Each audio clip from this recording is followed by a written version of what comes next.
Today, the Gone Fishing crew is in Selkirk, Manitoba, and they're going after these handsome fellows. That's right. Your hosts, Bob Kirkpatrick and T.J. Schwenke, are going catfishing on the Red River. So stay with us for some great fishing action. Hi, I'm Bob Kirkpatrick. I'm T.J. Schwenke. Welcome to Gone Fishing. We're on the Red River today in Manitoba. We're just near the town of Selkirk. Now, we didn't know if we were going to get out here this morning. The weather was a little iffy, but it looks like it's going to clear up this afternoon. We're kind of a unique fishery here. It's a world-class catfish fishery. It looks like Bob's got a big one on right now.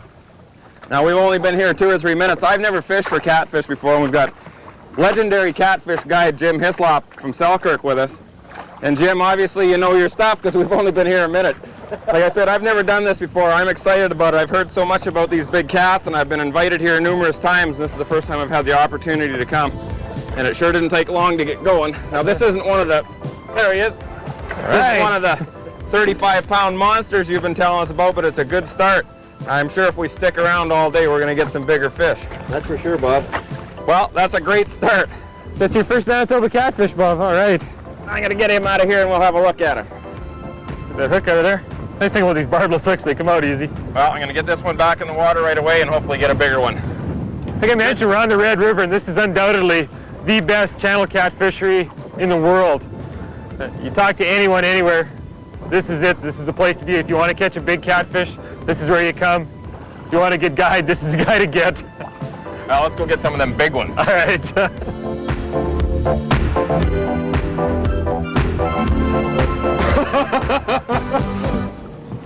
We're just kind of in a Mexican standoff here right now.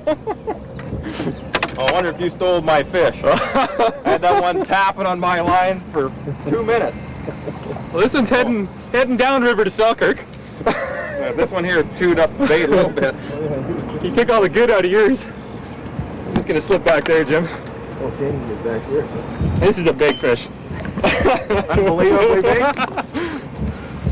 Well, maybe I should just get out of the way and let Jim back there. He knows what he's doing.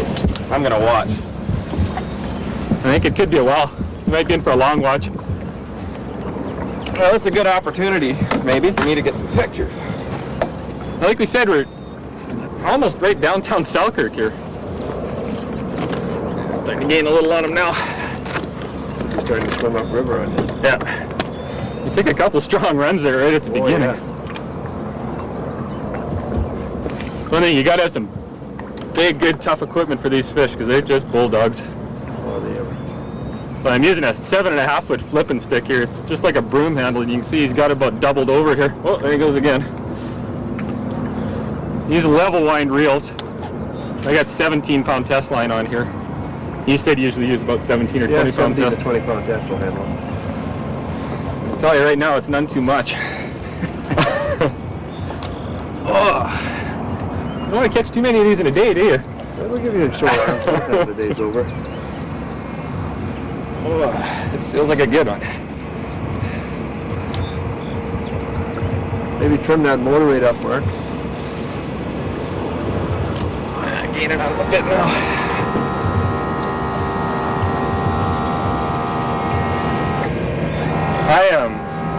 I've fished these quite a few years ago. I'm originally from Manitoba. I've fished cats quite a bit, but I sure missed it. I should have been back here sooner.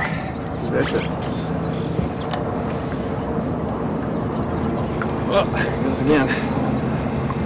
They just kind of do what they want down there, don't they? Yeah, they're kind of like the boss. Yeah. You're just, when they have to go close enough to the boat, we can get them in the net. yeah, you're just kind of along for the ride. You want to come in on this side, if you can? Yeah. Now we're using cut bait here, and I guess that's probably the most popular bait you use. It's cut sucker. Cut sucker or goldeye works really well. Man, I have never seen this rod doubled over like this. I've caught some big walleye on it, but he just can't move. He's just down there pumping. And what you do when you feel a bite, this one just tapped. So I just dropped back to him and slammed that hook on. Well, I think he's heading back for Selkirk. Yeah. Trying to get my drag set here this morning. I'd never set the drag for this heavy a line. Oh. Now you have a master angler program here in Manitoba. Oh, you catfish over 33 inches. We can put them, we can register them up and, This could be one. There he goes. Everything I gained just lost. yeah. Well, they're strong. It's starting to come up a little surface now. Now I've actually seen these things jump too sometimes, and that's pretty spectacular. I had one come clear out of the water this year. I think that catfish thought he was a bass. Now, the current's not real strong here where we're fishing. And I know sometimes you fish up closer to locks Oh, and boy, get them down to that current, there's nothing you can do with them. Yeah, you just hang on, wear them out.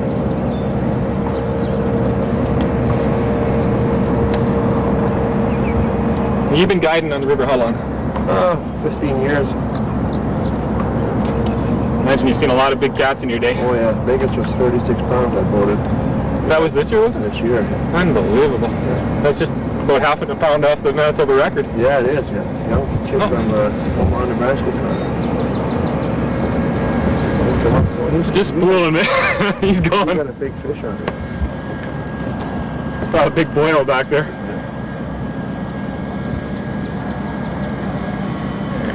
Right up on the top, yeah.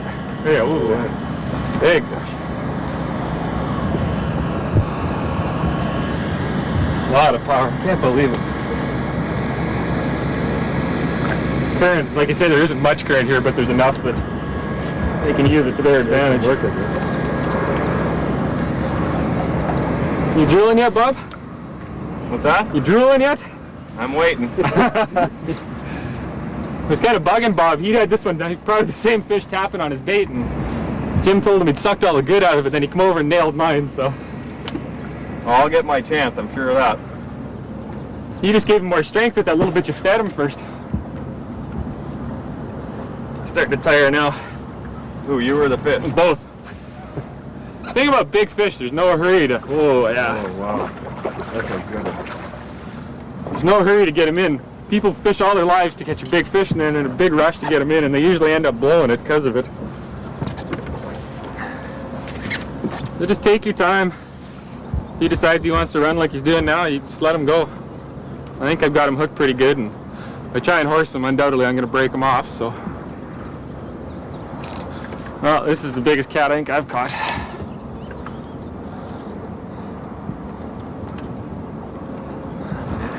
Got him coming now. Yeah. I was kind of laughing when I saw that net, but now I see why.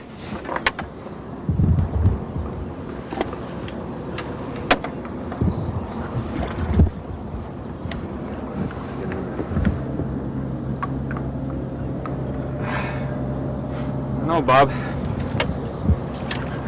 More time, TJ. Yeah. Let's get him. Whoa. Oh, yes. Big catfish. Well, that's what we're here for. There you go, TJ. Thank you, sir. Look at the head on him. Well, once you get that out of the net, I'm going to take a couple pictures of that one, TJ. What do you figure he weighs, Jim? Middle 20s anyway, I would say 23, 24 pounds, TJ. Wow. You gotta be careful. You got some really sharp spikes here on these pectoral fins, and also on top. So that's a big fish. Have a couple pictures of him.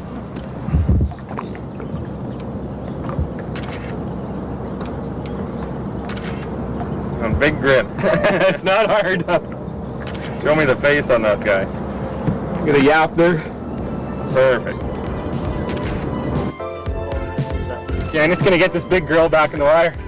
And she had a pretty hard fight there. It took, I don't know, about 10 minutes to get her in. So what you want to do is just hold her in the water so she gets strong and kicking. Once she wants to go, I'm going to let her go and she'll be a lot strong and come back and catch this fish another time. There she goes.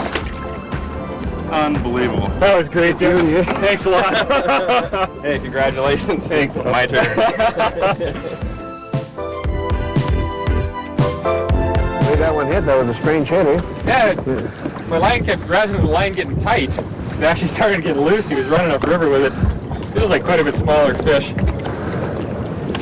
Now, the water's really dirty here, and catfish aren't big sight feeders. They're feeding mostly by smell and taste. They've actually got external taste receptors. And their barbels and stuff. Yeah. Yeah. So they don't actually have to take your bait in their mouth to taste it. They can just go up and rub against it. Yeah, this one's coming in quite a bit easier. This one's making quite an account for himself at the boat. He can move really easy to here. Oh, yeah. He's kind of doing a job. They don't give up that easy. Okay. So that's the idea with this cut bait, is it sends the scent trail down the river and they can pick it up? Yeah, they can zero in on it and boom. Now in Manitoba, you have to use barbless hooks all the time. Do you find you lose many fish because of that? Not very many at all. They got such a leathery mouth in here, Bob, and that's where he hooks 9 out of 10 of them right in that leather side of his mouth, and once he gets in there, he's hooked. That sure makes it a lot easier for releasing these fish too. Yeah, you don't damage them at all. It's another bait. Now I was looking in the Master Angler Awards on their fisheries regulations, and we've got quite a list of the amount of catfish that are Master Angler catfish that came out of here. And there must be an excellent release program for that many big fish to still be in this river. I would say it's probably a 99% release on the big fish. Very, very few of them are kept anymore. At one time, people used to keep until they discovered that they were really not that good to eat them big fish. But the fish it mustn't hurt them too bad to be caught, because the amount of big fish that were caught in here, it's amazing. Like just in last year alone, there was 4 pages in that Master Angler book of fish that were caught here in the last year.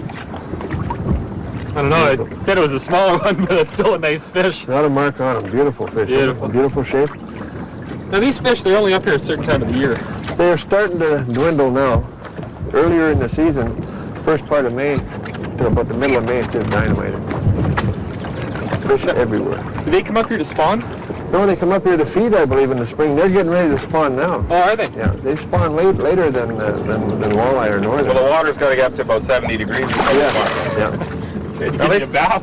Yeah, they always like to give you a little splash. They build a nest and stuff when they spawn, don't they? I understand that, yeah, they build a nest and they'll even go in muskrat runs and stuff. Nest up in the And muskrat. then the males look after the nest until the fry are big enough to leave. Apparently the male will protect it until they're ready to go. Well, that's interesting. That's sure a lot different than a lot of other species where they just lay the eggs and leave them on their own. Yeah. A lot of times in some of the creeks where they spawn, you'll be driving along the creek in your boat and you'll see a kind of a big black mass in the water, and it's all little tiny catfish. Just a herd of them going along. They're all herded up. This is interesting.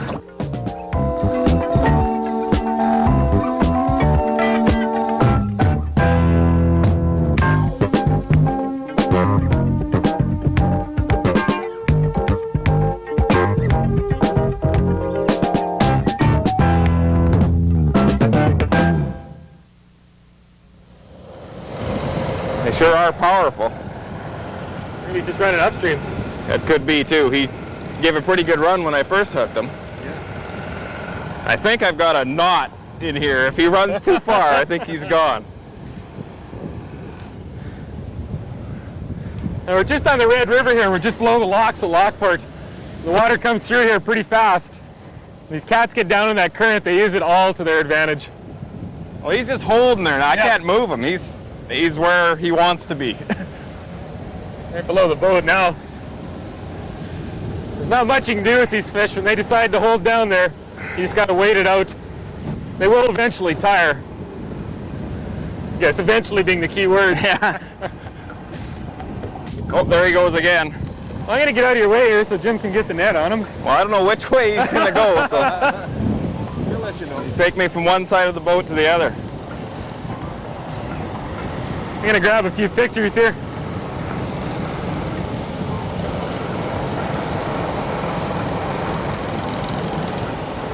Well, I dreamed about this all last night. I caught catfish all night. 4 o'clock this morning, I was laying in bed catching these things. Now I'm going to finally get a... Whoa! Well, he's rolled up pretty good on the line. They love to do that. Like you said, he's using all this current to his advantage, that's for sure. That's neat in the Red River here. We looked in the Master Angler's book from last year last night. I think there was about 5 other entries from different bodies of water other than this. So if you're looking for trophy cats, this is the place to be. And what a gorgeous day, too. a better one. It's been raining off and on for the last 3-4 weeks. It's one of the nicest days we've had this month. And I don't know what else I'd rather be doing. Now it's towards the end, like it's the end of June now, and I guess we're just the tail end of the bite. Now, I know Jim was telling us he had a 55 catfish day with 3 anglers in his boat. I don't know how your arms could take that many of these fish. Boy, we're tired.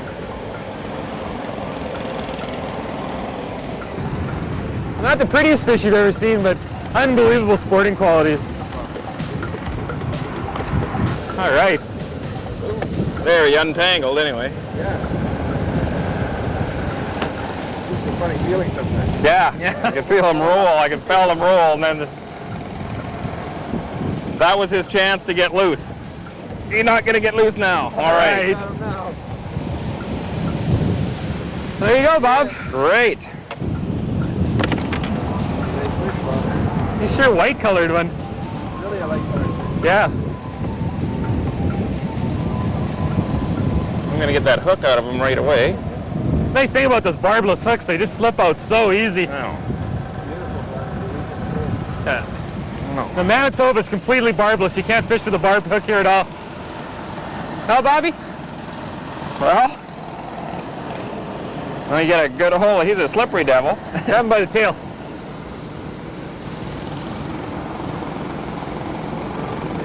Support him, yeah. Here, let me get him this way. All right. That's not a huge one, but you sure put up a nice fight in that current. Yeah. What would that weigh? 12, 13 pounds maybe? Yeah, probably maybe 15. Pretty heavy up in the front here. Got a huge head on them. Yeah, right. Small eyes for a big fish. Well, I'm gonna get him back in. Oh, it didn't take him long to get away. Alrighty. Get out of my way, I'm getting back in there.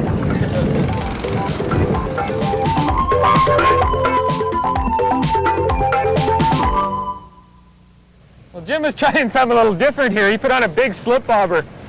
I had a piece of sucker meat about just a few inches under. I'll get that motor for you a little bit, Jim. He was casting up into the shallows here, seeing if there was any of these cats up there. Obviously there was. Well, that one's got some power. Yeah. Now, Jim was telling us that a couple weeks ago they were really going up in the shallows on these slip bobbers. And we've done shows before with slip bobbers and perch and walleye and northern pike. And this is just another great adaptation for them. There he is. Yeah. It's such a visual thing to watch a bobber, and I don't care what you're fishing for. It makes it a lot of fun. Sure roll up in there, don't they? No kidding. Now, kind of like trout, they got a built-in handle right here on their tail. You just hold them by that tail real tight and support them under here. You won't hurt them at all. That's how easy the hook comes out when they're barbless. What a neat sport on bobbers. That's one thing I would have never thought of. I've never heard anyone else doing that ever. It's fun. It's a lot of fun. That's great. Now, I'll get you back. It just shows you can adapt lots of different fishing situations to different species. There it goes. So like I said, we've done a lot of species in the last couple of years on slip bobbers, and this is one I probably would have never thought of, but obviously it works great.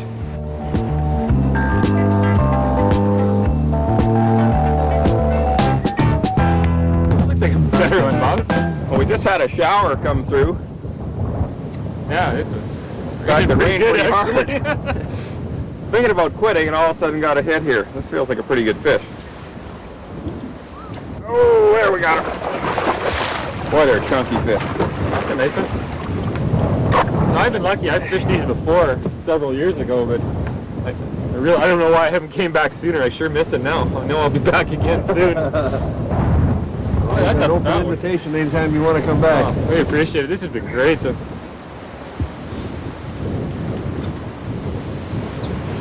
slippery. They had these really sharp spines here. You want to get tangled up in everything. One more on the net.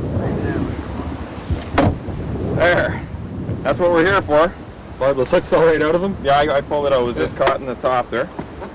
But these are actually taste receptors of these barbels right here. So that's how they feed. This water's so dirty and they don't have great eyesight anyways.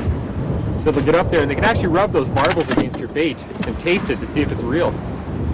Now we're using fresh suckers and fresh goldeye for bait. Shrimp and chicken livers, everything you can, anything that smells and tastes good to them, they'll eat. Well, I think we've had this one out of the water long enough. Let's get her back in. All right.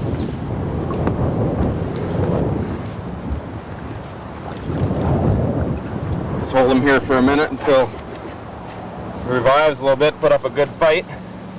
Sometimes they fight so hard, they're just tired when they get there, and you just gotta let them sit for a bit. Sure, strange looking fish. But a good sport fish, he sure put up a nice fight. He is tired, isn't he? Oh, there you go. Kind of like a pike that way. They always like to give you a splash in the face when they leave. Oh, well, it's worth it. Yeah.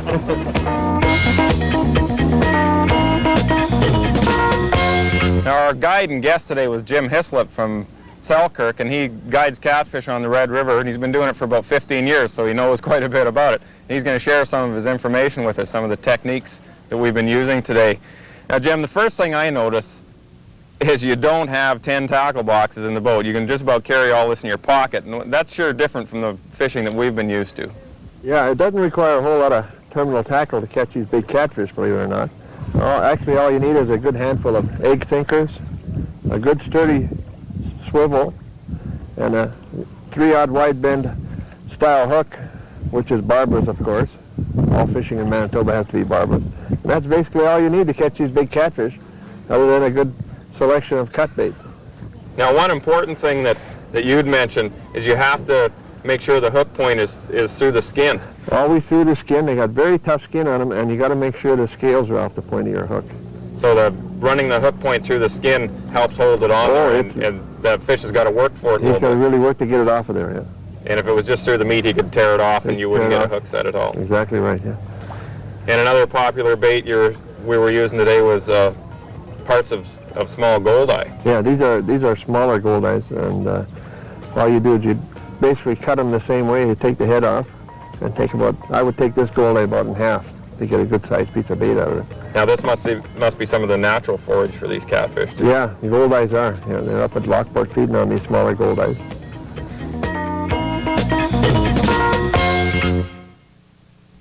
Back you go. Well, that about ends our day here on the Red River. We're just out of Selkirk in Manitoba, so I'd sure like to thank you a lot, Jim. It's been an incredible day. Glad you guys could make it. Thanks a lot. It's been a great experience. Make sure you join us again next time on Gone Fishing.